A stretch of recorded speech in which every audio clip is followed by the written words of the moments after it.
Bonjour chers internautes, j'espère que vous êtes nombreux à nous suivre. Alors c'est ma toute première séance en direct et du coup je tâtonne un petit peu. Donc vous ne m'en voudrez pas pour les petits couacs de cette première séance. Euh, voilà, j'attends que nous soyons tous connectés. Alors sachant que nous sommes en direct aussi bien sur YouTube que sur Facebook. Je suis accompagnée, vous ne la voyez pas, par une petite stagiaire Gada qui m'assiste pour cette grande première et je l'en remercie. Et donc, voilà, je n'ai pas beaucoup de retours. D'accord, voilà. Donc, bonjour à toutes celles et à tous ceux qui nous rejoignent. Voilà, d'accord, ok, ça y est. Je viens de comprendre un petit peu comment ça fonctionne. Alors, voilà, je vais attendre quelques secondes tout de même. J'espère que vous êtes bien installés et que vous êtes prêts à ce petit moment d'échange. Petit moment d'échange, je vais vous raconter un petit peu mon histoire par rapport à la sophrologie caïcédienne et comment elle m'aide à garder espoir dans ce contexte. Et puis, il n'y a pas d'échange en sophrologie sans une pratique de sophrologie. Donc, à la fin de cette séance, je vous proposerai une pratique dédiée à garder espoir dans cette période difficile. Alors, est-ce que on va pouvoir commencer? Je pense que oui. Et puis les personnes se raccrocheront ensuite. Alors, je me présente. Je suis Nathalie Portois, je suis sophrologue caïcédienne. Et je profite de la semaine internationale de la sophrologie caïcédienne pour vous partager mon expérience et comment je garde espoir dans cette période troublée. Alors tout d'abord, pourquoi est-ce que c'est la semaine internationale de la sophrologie caïcédienne? Nous fêtons la naissance du professeur Caicedo, qui est le fondateur de la sophrologie caïcédienne, comme son nom l'indique. Et il l'a créé il y a 60 ans. Cette année, nous fêtons donc les 60 ans de la sophrologie caïcédienne. Le professeur Caicedo est un sophrologue, qui était psychiatre et colombien. Et il a développé cette méthode des années 60 aux années 2000, principalement en Espagne et ensuite dans toute l'Europe. Alors, qu'est-ce que c'est que la sophrologie caïcédienne? Peut-être que vous découvrez, et c'est l'occasion justement de découvrir ce qu'est la sophrologie caïcédienne. En fait, c'est un entraînement du corps et de l'esprit qui vise à maintenir un bien-être et un équilibre au quotidien. Son nom vient du grec sos phren logos, qui veut dire étude de la conscience en équilibre. Pour ma part, j'ai découvert la sophrologie caïcédienne dans une période difficile de ma vie, où l'espoir, justement, était très réduit, en tout cas réduit à très peu de choses. Et c'est ma vie personnelle et ma vie professionnelle qui sont venues à bout de mon énergie et de mes ressources. Et j'en suis arrivée à un point de non-retour qu'on appelle le burn-out. Alors j'ai découvert la sophrologie à ce moment-là de ma vie. Là, l'espoir est à nouveau renaît à nouveau. Et donc, bien sûr, j'ai été aidée par des médecins psychiatres, j'ai été aidée par un psychologue, mais ça m'a permis justement, par ce traitement, cet accompagnement, de mettre sur pause le film infernal de ma vie. Et donc, la sophrologie m'a aidé surtout à me sortir de ce piège infernal qu'est la vie moderne. La vie moderne, c'est toujours faire plus, toujours plus de pression, toujours plus de stress. Alors avec la sophrologie, j'ai appris bien sûr à découvrir le fonctionnement de mon corps, à découvrir les signaux répétés que je n'écoutais pas et qui m'ont conduit justement à la dépression et au burn-out. J'ai appris comment fonctionnait mon esprit, qui prenait toujours plus de contrôle sur mon corps et sur mes émotions. Et avec un entraînement quotidien, puisque la sophrologie caïcédienne, son secret en fait, c'est d'être par la répétition, de s'installer petit à petit dans notre vie. Donc plus je me connais et plus je sais de quoi je suis capable et plus je connais aussi mes limites que je ne dépasse pas. Euh, on a souvent tendance à croire qu'effectivement on peut aller toujours plus loin, voilà, à ne pas s'écouter, ça c'est quand on nous dit toujours mais ne t'écoute pas, mais justement plus on dépasse les limites et plus on puise dans nos ressources intérieures. Et donc on n'a plus d'énergie au bout d'un moment et on ne comprend pas pourquoi, à un moment donné, on tombe dans la dépression, voire dans le burn-out. Alors avec la sophrologie, je me connais mieux, je connais mieux mes limites et surtout je ne les dépasse plus. Ou alors si je les dépasse, c'est en étant bien consciente des conséquences sur ma fatigue, sur mon humeur. Et puis aussi, surtout, puisque je connais mes limites, je sais aussi celles que les autres ne doivent pas dépasser. Et pour cela, ça m'a appris aussi à dire non. Voilà.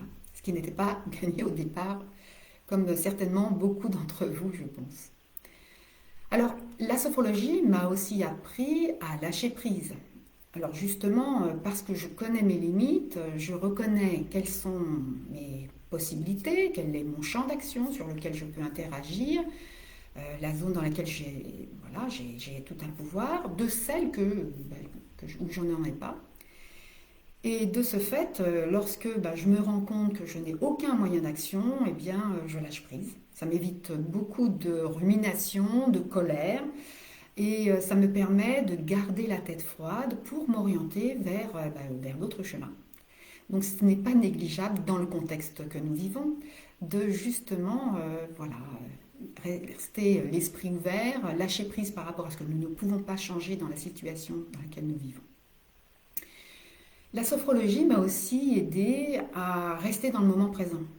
Et ça, c'est une capacité très précieuse qui est prônée par les orientaux, dont Eckhart Tolle, que vous connaissez peut-être parce qu'il a écrit de nombreux livres sur le moment présent et notamment le pouvoir du moment présent. Le moment présent, c'est vraiment quelque chose de très précieux pour vivre vraiment en équilibre et dans le bonheur. Et quand j'avais lu ces livres, avant de faire de la sophrologie, je me disais oui, c'est très bien, mais comment fait-on? Eh bien justement, c'est la sophrologie qui m'a donné les clés pour découvrir ce qu'était le moment présent, et surtout pour y rester le plus longtemps possible.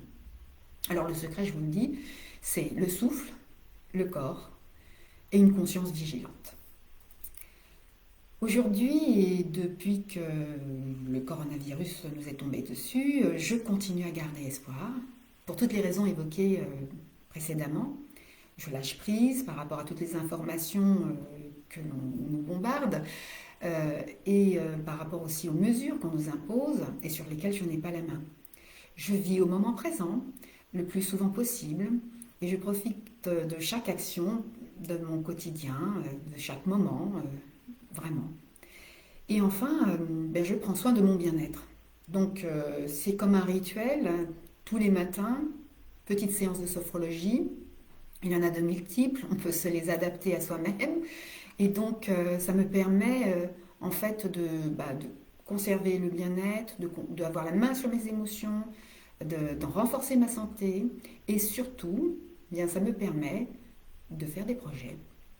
Et justement, ça peut paraître un peu antinomique de se dire je reste dans le moment présent et je fais des projets, parce que quand on fait des projets, on s'imagine qu'il faut les faire dans le futur. Mais justement, ça me permet d'être dans le moment présent, de ne pas me préoccuper par anxiété, par anticipation du futur qui pourrait être incertain, qui pourrait être anxiogène. Et ça me permet, tout en étant dans le moment présent, bien justement de construire mes projets.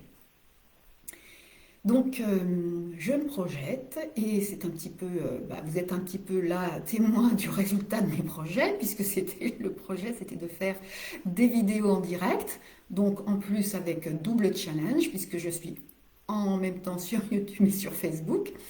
Et pour autant, je me suis lancée ce défi, et puis j'étais bien sûr accompagnée par Gada qui m'accompagne ici, et ça me permet justement, en demandant à des personnes voilà, qui partagent les mêmes envies que moi, les mêmes projets que moi, eh bien, de pouvoir avancer sur des projets positifs.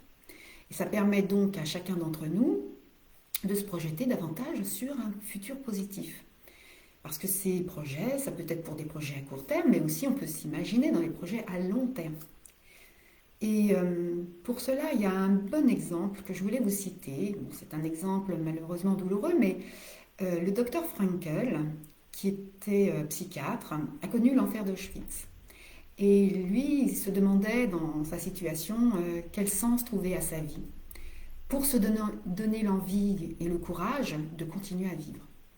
Et il confiera à son retour des camps qu'il gardait l'espoir de revoir sa famille, bien qu'il soit revenu et qu'il soit le seul survivant. Et aussi, il gardait l'espoir de finir son manuscrit sur justement ce sens de la vie. Et son manuscrit s'appelait Du docteur et de l'âme. Il disait aussi que seules les personnes qui ont connu cet enfer ont pu résister grâce au projet qu'il faisait après les camps. Ça a donné lieu, toutes ces recherches ont donné lieu à l'origine d'une thérapie basée sur la recherche du sens donné à sa vie, qui est appelée logothérapie. De son côté, le professeur Caicedo, lui aussi, a beaucoup travaillé sur ce qui donne du sens à notre vie, et particulièrement les valeurs. Les valeurs que nous a transmises, les valeurs que nous avons conquises, ce sont parfois des valeurs morales, mais pas que. Ce sont des valeurs que tout être humain peut avoir sur Terre et qu'il peut cultiver dans sa vie. Ça peut être la valeur de sa famille, la valeur du bonheur, la valeur de la culture, le respect, la tolérance, la liberté, la responsabilité, et une des valeurs chères qui est la dernière valeur exploitée en sophrologie, c'est-à-dire la dignité. Alors, dans ce tunnel que nous traversons, à notre tour de faire des projets, c'est ce que je vais vous inviter à faire pendant la pratique. C'est important de faire des projets pour l'après-Covid, mais aussi pour les mois à venir. Il ne faut pas se limiter surtout. Personnellement, je fais de nombreux projets à court terme, et si vous nous suivez dans les semaines et dans les mois à venir, ils vous concernent, donc vous saurez de quoi je parle. Et faire des projets, en fait, je me suis rendu compte que ça nous permet de garder la tête hors de l'eau, de maintenir l'espoir. Et même s'il ne se réalise pas, eh bien, il faut se dire que c'est pas le plus important. Le but, ce n'est pas le plus important. Le but, c'est le chemin, c'est comme dit l'adage. Et la sophrologie m'a appris que la vie nous réservait souvent de belles surprises, même quand on pense être tombé dans une impasse. Et bien justement, avec cette conscience ouverte, avec cet esprit ouvert, on se rend compte qu'en faisant quelques pas en arrière, il y a d'autres chemins qui s'offrent à nous. Mais si on est focalisé sur l'impasse et qu'on se retrouve nez à nez avec cette impasse, forcément, on n'avance plus. Donc ce qui peut être encourageant, enthousiasmant, ce qui est le cas pour moi en tout cas, c'est de faire des projets à plusieurs.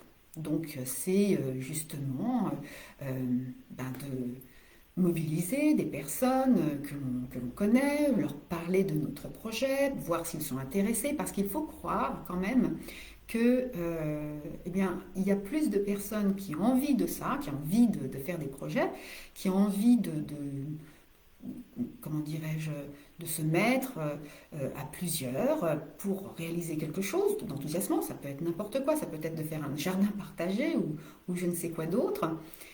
Et il y a beaucoup plus de gens qui ont cette envie-là que ce que peut nous faire croire les médias. Donc, osez partager votre projet avec des personnes et cheminer ensemble. Et maintenant, je vais arrêter un peu de parler et vous laisser la parole pour celles et ceux qui souhaitent justement échanger, poser des questions. Voilà, je vois que Brigitte nous a rejoint. Bonjour Brigitte, je suis contente aussi de savoir que tu es derrière ton écran. Là, alors je jongle entre deux ordinateurs, donc ça risque d'être un petit peu long. De ce côté-ci, je vois qu'il y a Nicole qui me fait un petit coucou, super. Bonjour Nicole, je suis contente de savoir que tu es derrière ton écran. Voilà, n'hésitez pas à partager ce que vous pensez, si vous avez des projets, justement.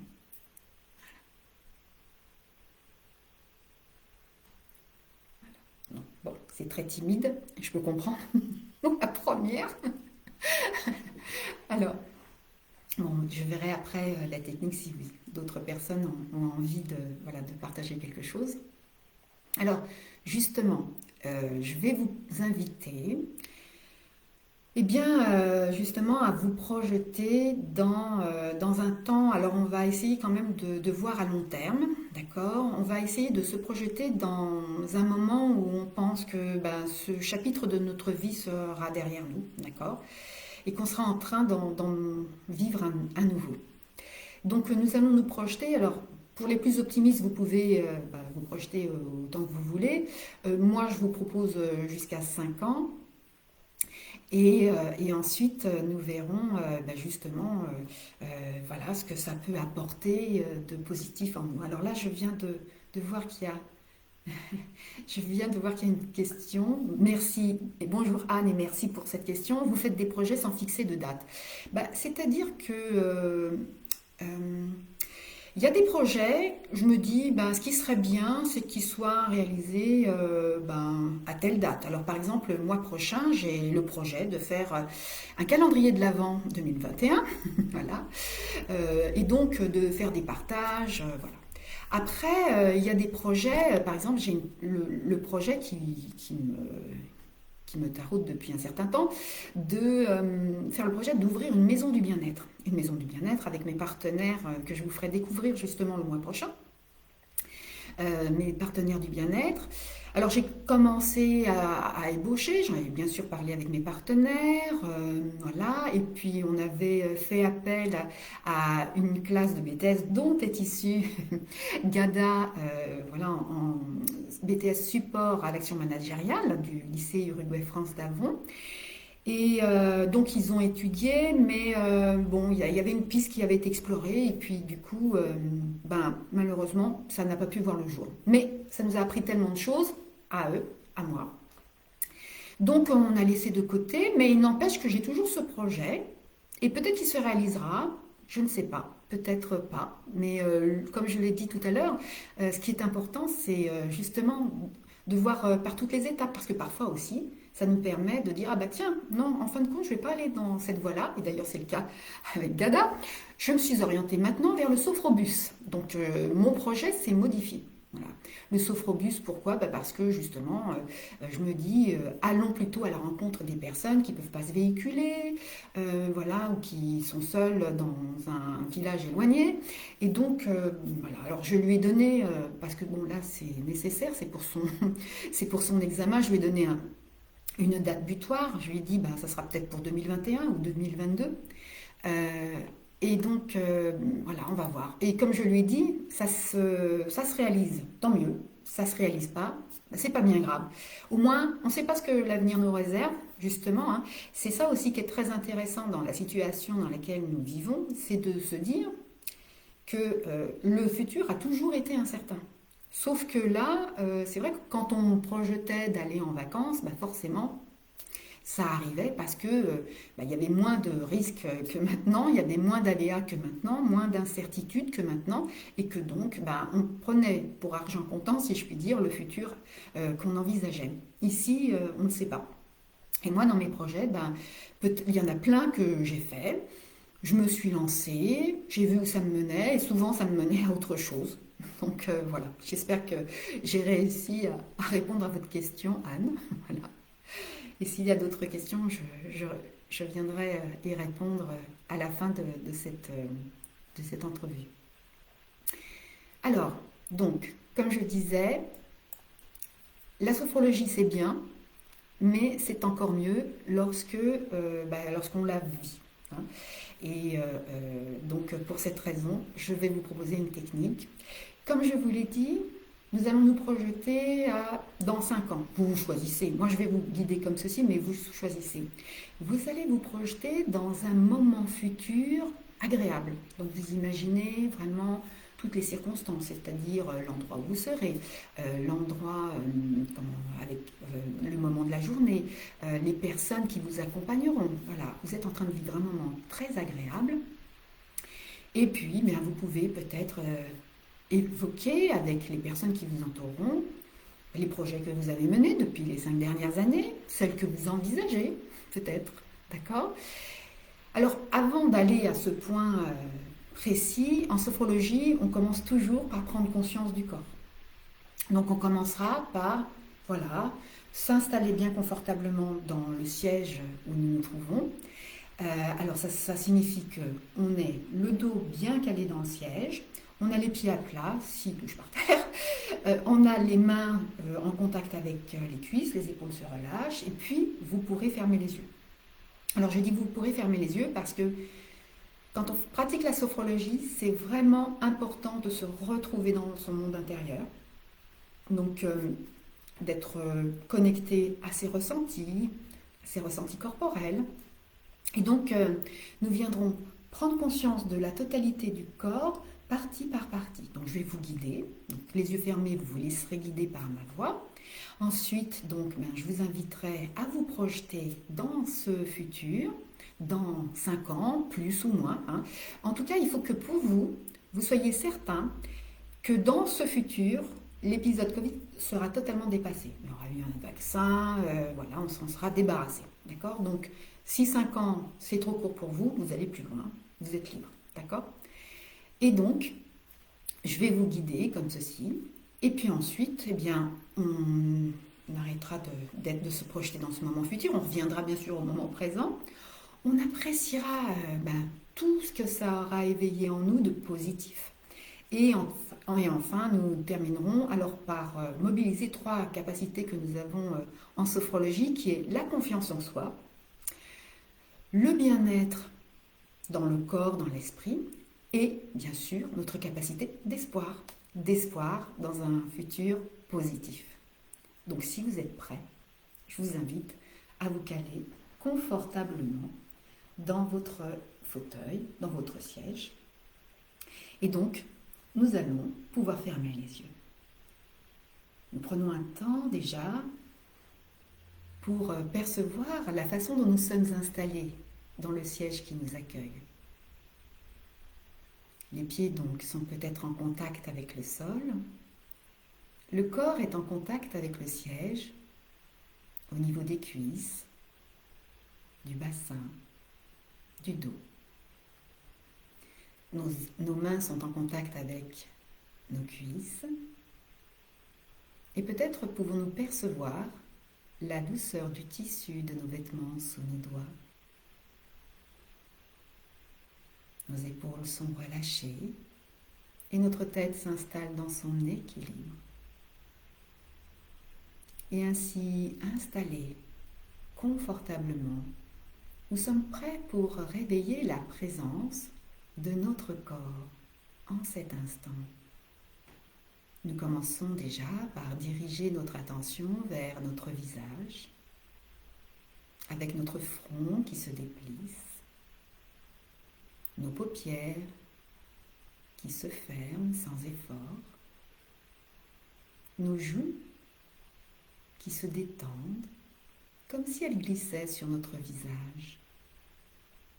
Nous desserrons les mâchoires, nous pouvons peut-être bâiller, peut-être ouvrir la bouche un peu plus grande, et puis laisser tout le reste de notre tête, notre crâne se détendre à son tour. Et nous laissons la détente glisser le long de notre cou, de notre nuque, sur nos épaules. Nous laissons nos épaules se relâcher un peu plus. Et la détente glisse sur nos bras, nos avant-bras, nos mains. Nous laissons notre respiration se dérouler tranquillement dans notre poitrine. Sentir à l'inspire la poitrine qui se soulève et qui s'abaisse à l'expire. Et relâcher le dos de haut en bas. Et laisser notre abdomen se détendre, se dénouer. Et nous pouvons l'y aider en inspirant et en gonflant le ventre. Et à l'expiration, le laisser se dégonfler agréablement. J'inspire, mon ventre se gonfle. J'expire, mon ventre se dégonfle. Inspiration douce, mon ventre s'épanouit. Expiration douce, je le laisse rentrer, reprendre sa forme initiale.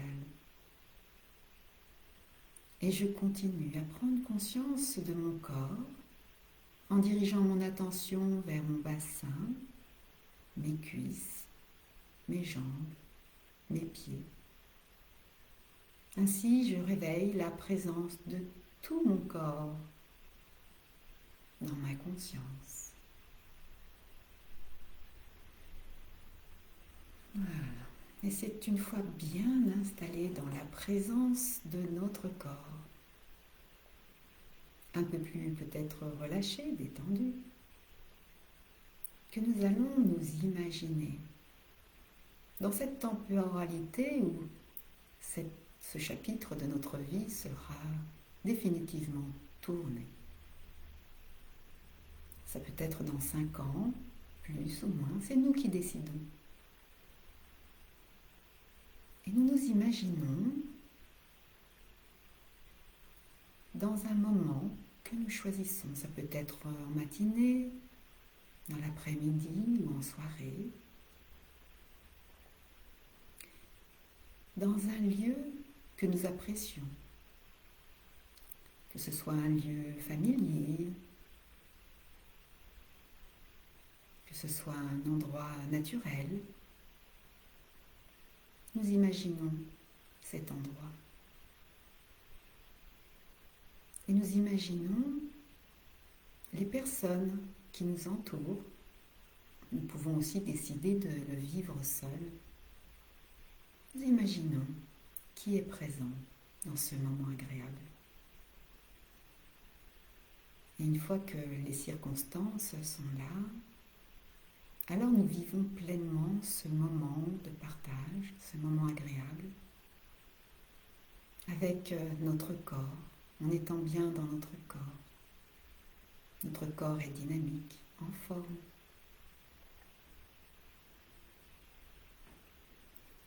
Nous sommes en paix dans notre tête, à vivre pleinement ce moment agréable avec nos proches. Nous vivons pleinement ce moment.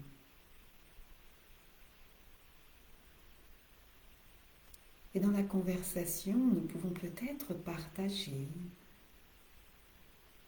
tous les projets que nous avons faits, qui nous tenaient à cœur. Nous pouvons peut-être partager tous les projets qui nous restent à envisager. Qu'est-ce qui nous tient à cœur de réaliser?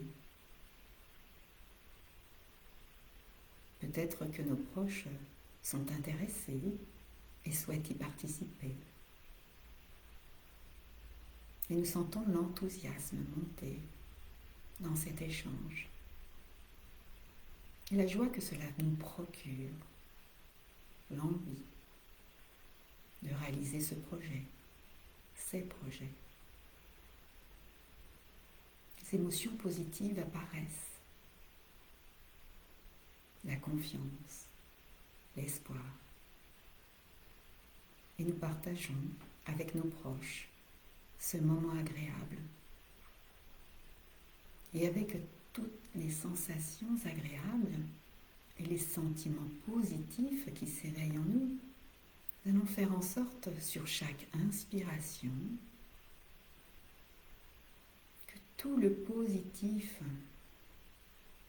de cette évocation s'installe profondément en nous. Inspiration douce après inspiration douce. Tout le positif de cette évocation s'installe dans tout notre corps. Sur chaque inspiration, c'est comme si nous faisions une provision de bien-être. Sur chaque inspiration.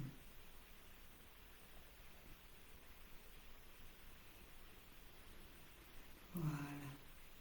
C'est avec tout ce positif bien présent en nous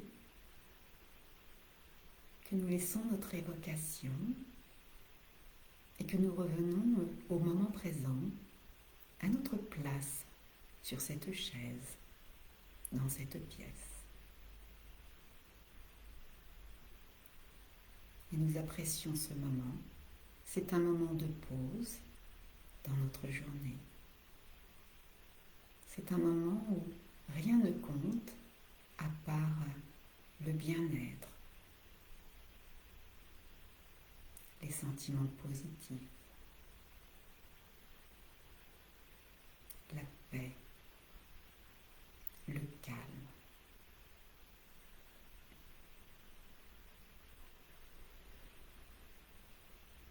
Et c'est avec tout ce positif, ce calme, cette paix bien présente en nous et qui vont continuer à nous accompagner dans la suite de notre journée, que nous allons terminer notre séance. Mais avant de rouvrir les yeux, nous activons les 3 grandes capacités que nous avons, tous les êtres humains ont.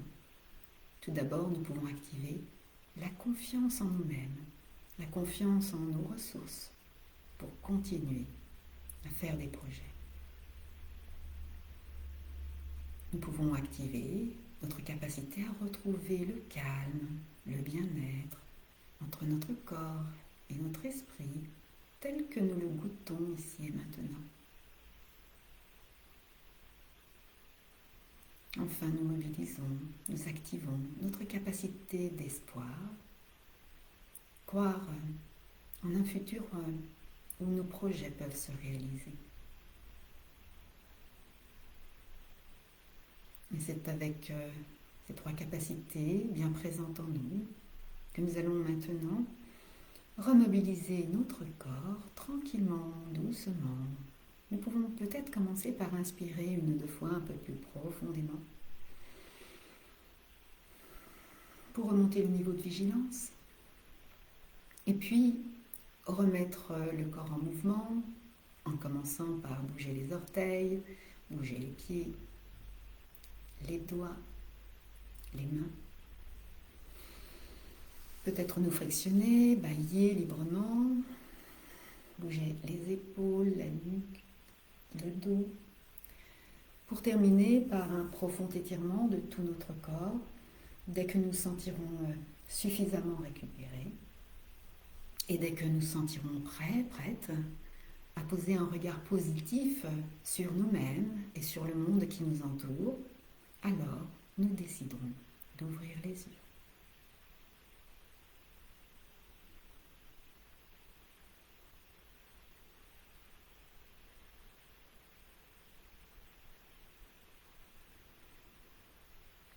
Voilà.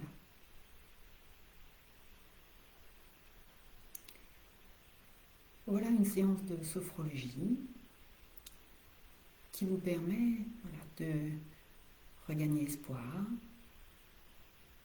de retrouver le bien-être, la tranquillité intérieure.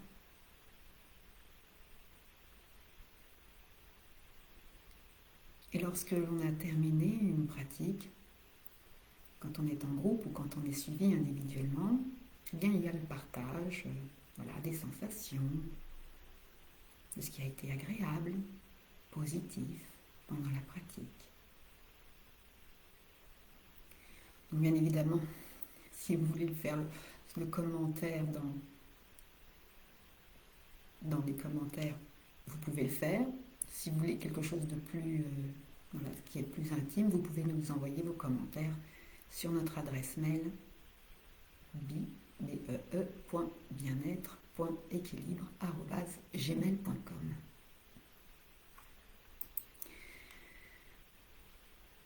Voilà, alors je regarde s'il y a d'autres questions, mais a priori pas. C'est la toute première.